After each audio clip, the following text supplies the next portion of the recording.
الحمد لله وحده والصلاة والسلام على من لا نبی بعدہ۔ میرے عزیز دوستو، بات یہ ہے کہ جس ماحول میں آدمی کا اکثر وقت گزرتا ہے اس کے اعتبار سے اللہ رب العزت اس پر اس لائن کی فکریں کھول دیتا ہے، اور جس ماحول میں اکثر وقت نہیں گزرتا اس لائن کی فکریں اور اس لائن کے تقاضے، اس لائن کے امور اس سے چھپا لیے جاتے ہیں۔ ایسا سمجھتے تھے تم زمیندار سے پوچھو تجارت کیسے ہوتی ہے، نہیں بتا سکتے۔ تم تاجر سے پوچھو کہ ادارہ کیسے ہوتا ہے، نہیں بتا سکتے، اس لیے کہ وہ اس کا مشغلہ ہی نہیں ہے، اس کا مشغلہ ہی نہیں ہے۔ اسی طرح اس کام میں صبح شام ایک فکر پر عملے کا مجتمع رہنا ایک مدت کے بعد جا کر کام سے مناسبت ہوگی۔ میں نے بات غور کیا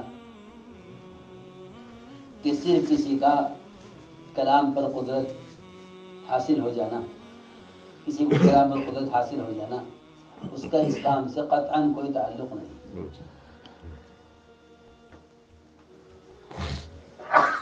اس کی وجہ یہ ہے کہ جس آدمی کو کلام پر قدرت نہیں ہے مجمع میں، اگر کچھ بول لیتا ہے تو وہ یہ سمجھتا ہے کہ اب میں کام والا ہو گیا، حالانکہ ساری شریعت میں کلام کو اتنا ہی دخل ہے جتنا سارے جسم کے مقابلے میں زبان کا جسہ یا زبان کا ٹکڑا ہے۔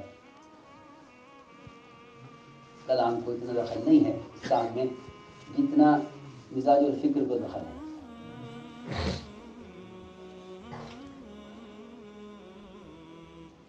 اس لیے میں نے عرض کیا کہ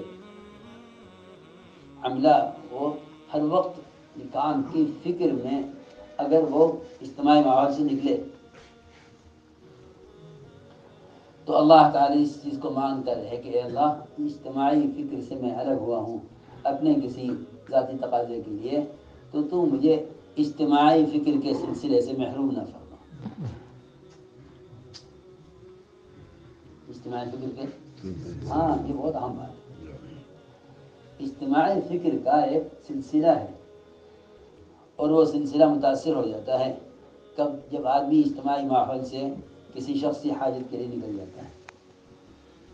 مسلسل جب تم بیان یا مشورے یا تجاویز کے ماحول سے باہر نکلو تو بس اللہ تعالیٰ سے اس بات کو مانگتے رہا کہ اللہ تو ہمیں اس کام کے فکر کے سلسلے سے محروم نہ فرما، کیونکہ جب کوئی عارض داخل ہوتا ہے نا کسی کام میں تو وہ عارض بعض مرتبہ چلنے والے کے رخ کو بالکل بدل دیتا ہے۔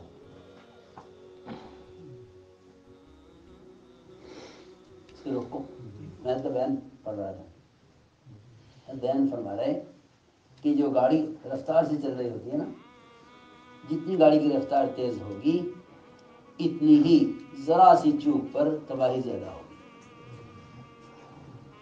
گاڑی کی رفتار سست ہو تو اس میں زیادہ بڑے حادثے کا اندیشہ نہیں ہے۔ رفتار گاڑی کی جتنی زیادہ ہوگی اتنا حادثہ بڑا ہوگا۔ تو جو کام جتنی قوت سے چل رہا ہو، اتنی تیزی کے ساتھ چل رہا ہو، اس میں ڈرائیور کو، چلانے والوں کو اتنا ہی زیادہ ہر وقت فکر مند اور متنبہ رہنا چاہیے، کیونکہ ذرا سی چوک سے جو نقصان ہوگا وہ اس سواری کی سرعت اور اس کی تیزی کی وجہ سے ہوگا۔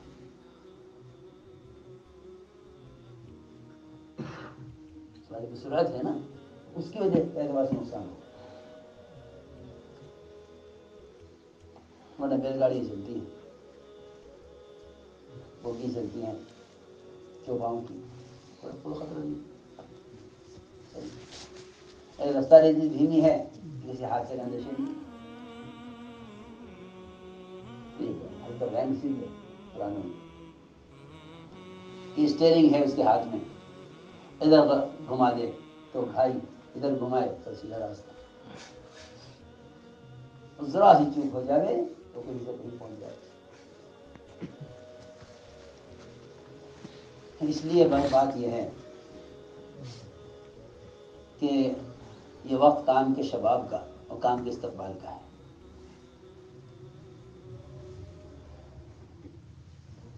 وقت کام کے شباب کا، کام کے استقبال کا ہے۔ اس وقت ہمارا سب کا اس کام کے اعتبار سے قرآن اور سنت کو اور صحابہ کرام کی سیرت کو آگے رکھنا اور تھامنا استقبال کے زمانے میں ابتدائی اور اعراض کے زمانے سے کہیں زیادہ ضروری ہے۔ اعراض کا زمانہ حالات کے اعتبار سے گرچہ خطرناک ہو، لیکن اعراض کا زمانہ استقبال کے زمانے سے زیادہ خطرناک نہیں ہے۔ استقبال کا زمانہ بہت خطرے کا ہے۔ کام کرنے والوں سے حالات میں اس چیزوں کا مطالبہ کیا جائے گا جو ان کے کام کے بالکل منافی ہوں گی، ان کے کام کے بالکل منافی ہوں گی، اور وہ مصلحت کے طور پر ان چیزوں کو قبول کر لیں گے وقتی حالات کی وجہ سے۔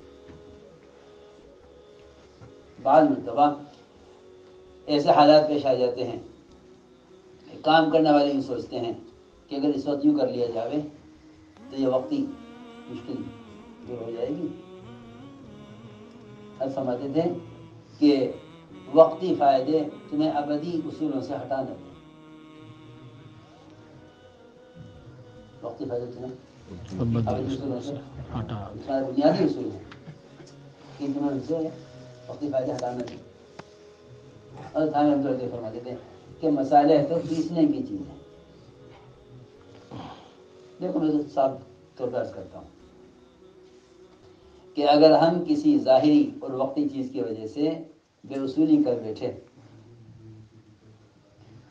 تو غیبی نصرتوں کا جو وعدہ ہے وہ مصالح پر نہیں ہے۔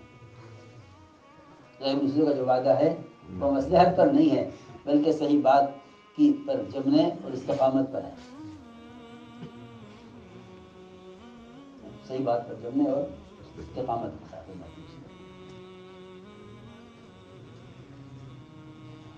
اور یہ جو ہے حتی اتاہم نصرنا، کہ یہ تو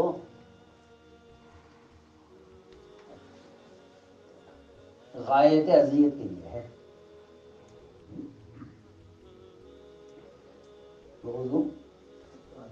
وَأُوذُوا حَتَّى أَتَاهُمْ نَصْرُنَا، انہیں ان کے کام سے ہٹانے کے لیے اذیت کی انتہا کر دی گئی۔ تو جو انتہائی اذیت ہے وہاں سے ابتدائی نصرت ہے۔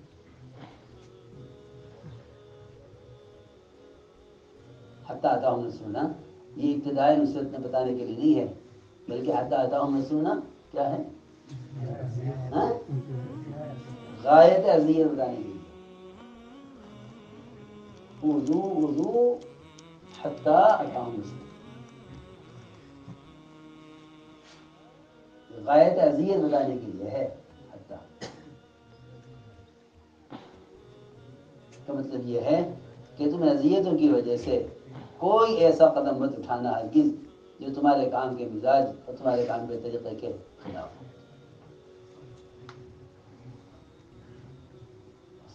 تیرا کام ہے، جیسے بھی حالات آتے رہیں گے، حالات تو میں کیا بتاؤں، حالات تو کی حیثیت تو درخت کے سائے سے کم نہیں، درخت کے سائے سے زیادہ نہیں۔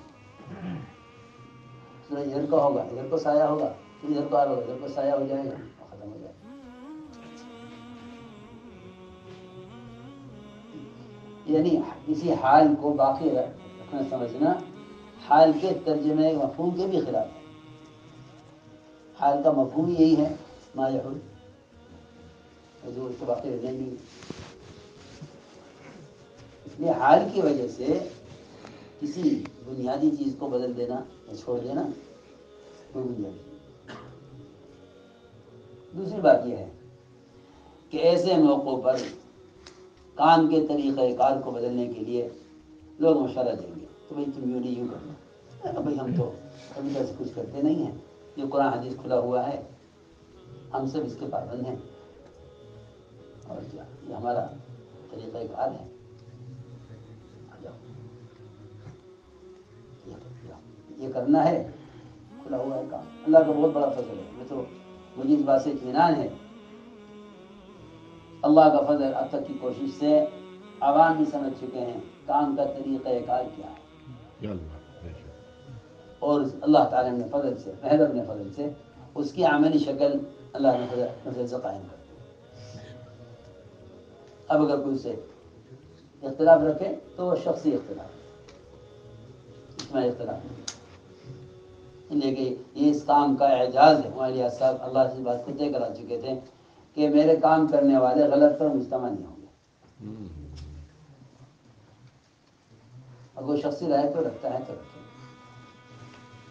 اور کسی کی رائے کی وجہ سے اس سے اختلاف کرنا، اس کا احترام نہ کرنا، یہ بڑی بیوقوفی کی بات ہے۔ احترام کرو سب کا اور کام کرو، اور اپنے کام کو اپنی ذات سے پیش نہ کرو، ورنہ اسے ذاتی اختلاف پیدا ہوتا ہے۔ کام کو اپنی ذات سے پیش نہ کرو، اس سے ذاتی اختلاف پیدا ہوتا ہے۔ کام کو سرے سے پیش کرو،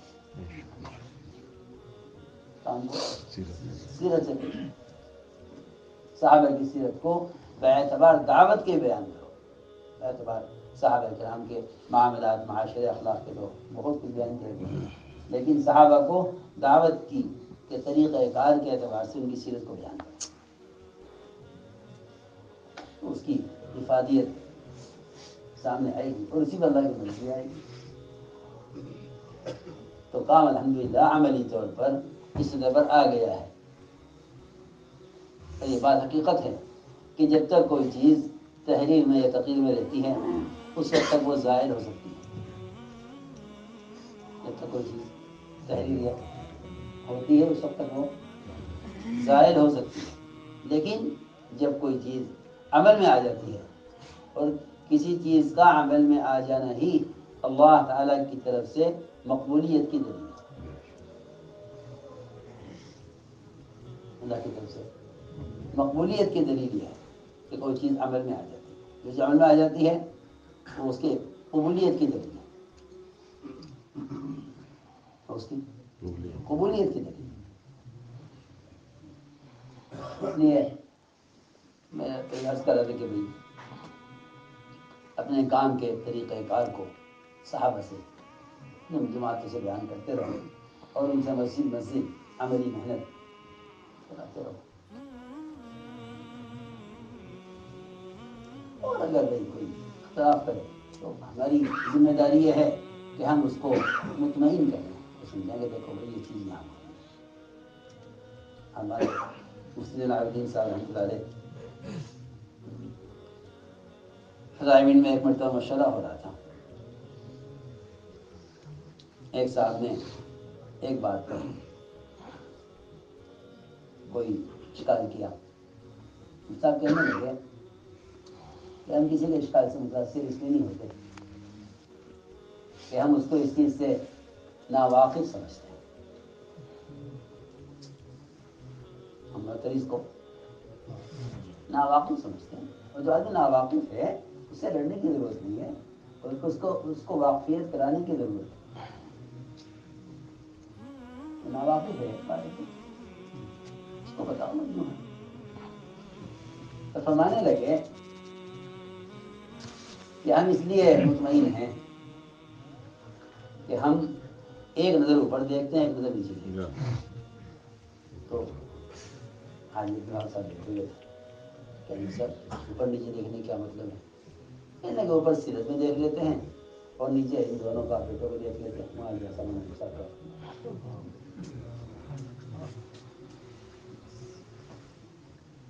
اس کے بعد اگر وہ کہتا یوں نہیں یوں، تو اس کی اپنی ذاتی اس کا فہم ہے، اس کی ذاتی رائے ہے،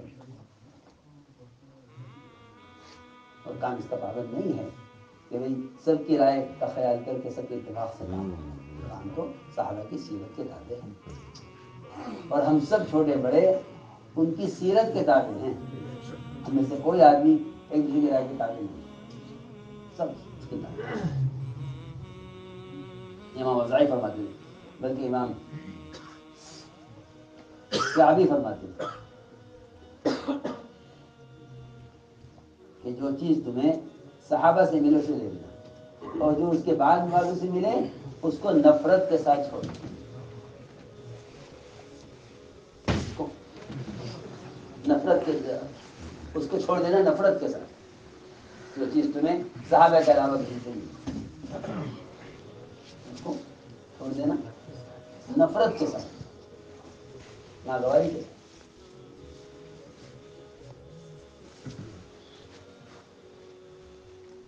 اور دیکھو آپ ضرور پڑھیں، قرآن پڑھیں، حدیث پڑھیں، لیکن اس بات پر ضرور غور کریں کہ اس دعوت کا طریقہ کار دور نبوت میں کیا تھا۔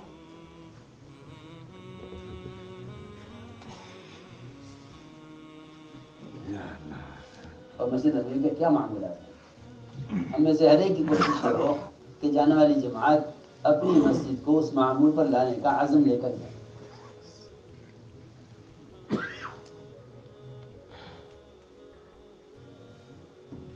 کی بات یاد آتی ہے، ہم ایک نظر اوپر دیکھتے ہیں سیرت میں کیا ہے اور یہ کیا کیا ہے۔ ایسا فرماتے تھے کہ میں اس کا بیان سنتا تھا، لکھتا تھا، اور جا کر اس کے بیان کے مفہوم کو سیرت میں تلاش کرتا تھا۔ کبھی ایسا نہیں ہوا کہ اس کی کوئی ایک بات بھی ایسی ہو جو ہمیں براہ سیرت میں نہیں حوالے بیان نہیں کرتے۔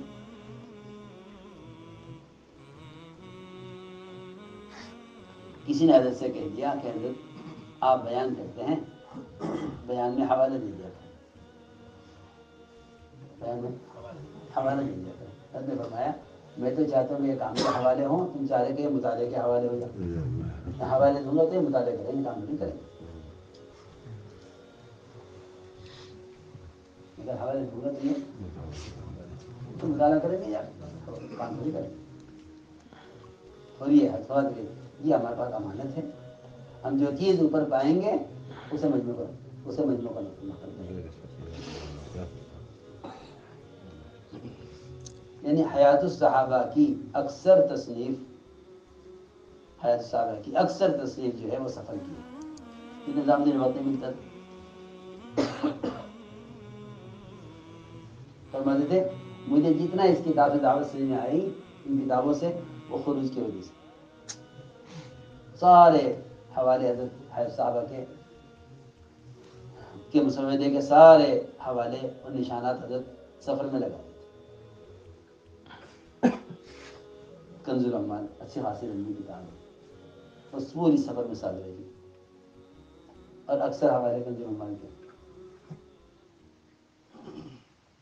یعنی اجتماع گاہ پہنچنے کے بعد جب گاڑی اندر داخل ہو جاتی، قیام گاہ تک پہنچ جاتی، وہاں اس کو ہلایا جاتا تھا کہ حضرت جنازہ آ گیا، تب حضرت قلم بند کرتے تھے۔ اس درمیان کچھ پتہ نہیں چلتا تھا کہ کہاں سے ملے گا کہاں کا، حضرت کو ہلا کر گاڑی رک جاتی تھی، پتہ نہیں گاڑی رک گئی نا، مطالعے میں وہاں ہدایت ہو گیا، لیکن وہ کھڑے نہیں سنبھال کے وہاں حضرت پھر کتاب کی۔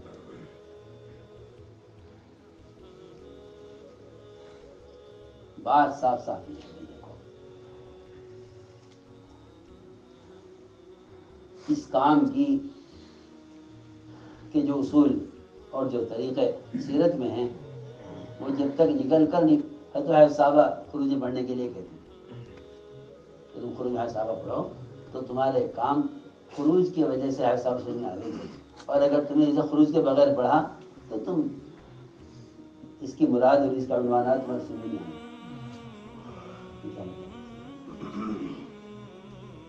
جب تم کام کے عملی میدان میں ہوگے تب پتہ چلے گا کہ ان استنباط کا اصل مقصد کیا تھا۔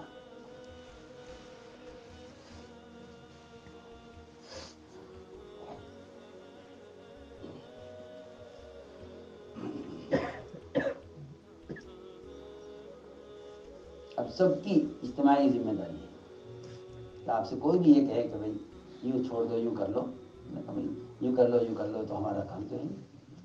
صحابہ کی سیرت یوں ہے کہ نہیں کرتے۔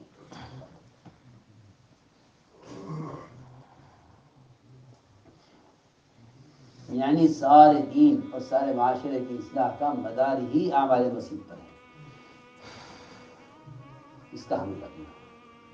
وہ تو امت کے مسجد سے بکھر جانے کی وجہ سے دین جو ہے میں امت میں انتشار اور دین میں اجماعات پیدا ہوا، ورنہ بنیاد یہ تعلیم کی بھی اور تربیت کی تعلق میں اللہ کی بنیاد ہی ہے۔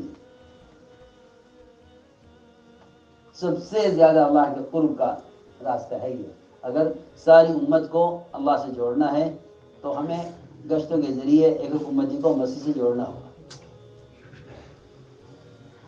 اس لیے کہ اگر جبرائیل کو اللہ تعالیٰ کا قرب اس سوال پر سب سے زیادہ ملا ہے کہ مسیح کون سا زمین کا کون سا ٹکڑا اللہ تعالیٰ کو محبوب ہے، کون سا مبغوض ہے، اس سوال پر جو قرب اللہ تعالیٰ کو یہاں جبرائیل کو ملا وہ اس سے پہلے بات کبھی نہیں ملا، پہلے بات کبھی نہیں ملا۔ یہ عالم نے سوال کیا کہ بتائیے کون سا زمین کا کون سا ٹکڑا اللہ تعالیٰ کو محبوب ہے، کون سا مقبول ہے؟ آپ کو اس کا علم نہیں تھا، آپ نے جبرائیل سے کہا اللہ سے پوچھ کے بتا، تو پوچھ کے آئے اللہ تعالیٰ سے، آ کر کہنے لگے کہ اس سوال کی وجہ سے، حالانکہ کتنے سوالات ہیں قرآن بھرا بڑا سوالات سے، لیکن آج اس سوال کی وجہ سے جو قرب مجھے ملا ہے اللہ تعالیٰ کا، وہ اس سے پہلے کبھی نہیں، اس سے پہلے کبھی نہیں۔ سوچو کہ جب مسجد کے خیر البقاع ہونے کے سوال پر اتنا قرب مل گیا تو جو لوگوں کو دعوت دے کر اس میں لاویں گے انہیں کتنا قرب ملے گا؟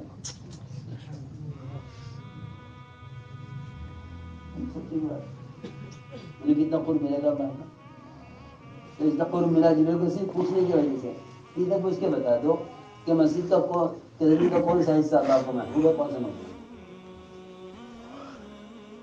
آپ حضرات اپنے عمل مجمع کو سر آمدہ کریں کہ بھائی ہمارے بس کا موضوع یہی ہے کہ اللہ تعالیٰ کی زمین کے مبغوض علاقے سے، نفرت کے علاقے سے لوگوں کو اٹھا کر اللہ تعالیٰ کی محبوب جگہ مسجد میں جائے۔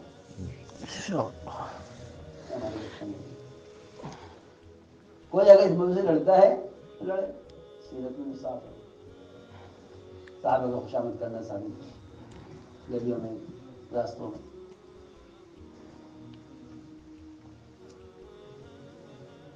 میں بات اس لیے عرض کرتا ہوں کہ بھائی بعض مرتبہ آدمی سوچتا ہے کہ بھائی چلو کام کم ہو زیادہ ہو مگر اختلاف نہ ہو، کیا بات ہے؟ یہ کیا بات ہے؟ ہاں یہ ہے کہ اپنا کام کو یکسوئی کے ساتھ کرو، امانت سمجھ کر، اور جنہیں معلوم نہیں ان کو ہر ممکن سمجھاؤ، اکرام کرو، احترام کرو، قرب پیدا کرو، ایک بار نہیں 100 بار ملاقات کرو، سمجھاؤ، سمجھاؤ۔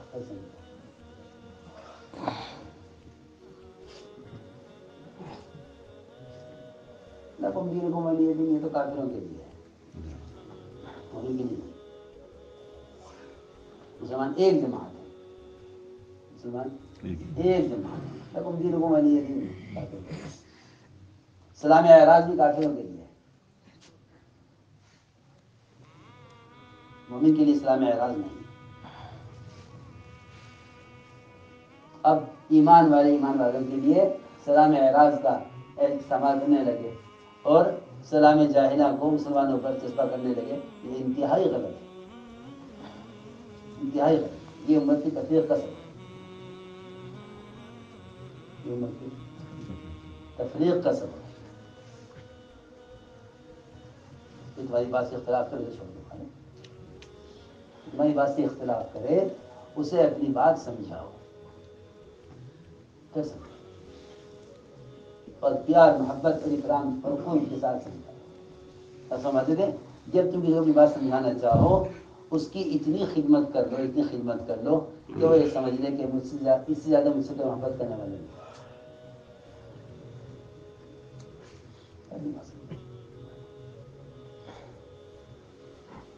بعض دفعہ لوگ اپنے ذہنوں میں ایسی غلط فہمیاں لے کے بیٹھے رہتے ہیں کہ ایک ملاقات میں وہ ساری کی ساری غلط فہمیاں سب ختم ہو جائیں. تو داعی کے مزاج میں استغنا نہیں ہونا چاہیے. آؤ نہیں آتا مقام وہاں تو اذیت دینے والے کفار کو لانے کی کوشش کی جا رہی ہے. یہاں کوئی کام کرنے والا کوئی مستقبل کی گنجائش نہیں. جب ایک کافر سے استغنا نہیں ہو سکتا تو ایک مومن سے استغنا کیسے ہو سکتا ہے؟ کافر سے استغنا نہیں ہو سکتا. اللہ کی مخلوق ہے، اس کو جہنم سے بچانا ہے، پر مومن سے استغنا کیسے ہو سکتا ہے؟ میں کہا کرتا ہوں کہ جس کا تعارف ہو وہ کوشش کرے اس سے تعارف پیدا کرنے کی. تعارف تو ہے لیکن تعارف تو ہے مگر تعارف نہیں ہے. اور صرف تعارف سے امت میں اجتماعیت نہیں ہو سکتی. ہاں یہ وہ ہے کافی نہیں جب تک آپس میں الفت نہ ہو. تعارف کو یعنی تعارف کے لیے استعمال کیا کرو. انفرادی طور پر ہر ایک سے ملنے کی کوشش کرو اور کچھ نہیں، صرف کام سمجھو، صرف کام سمجھو.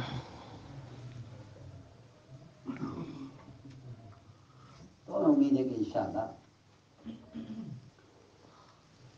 اجتماعیت اسی سے عمل میں آئے گی. انشاءاللہ.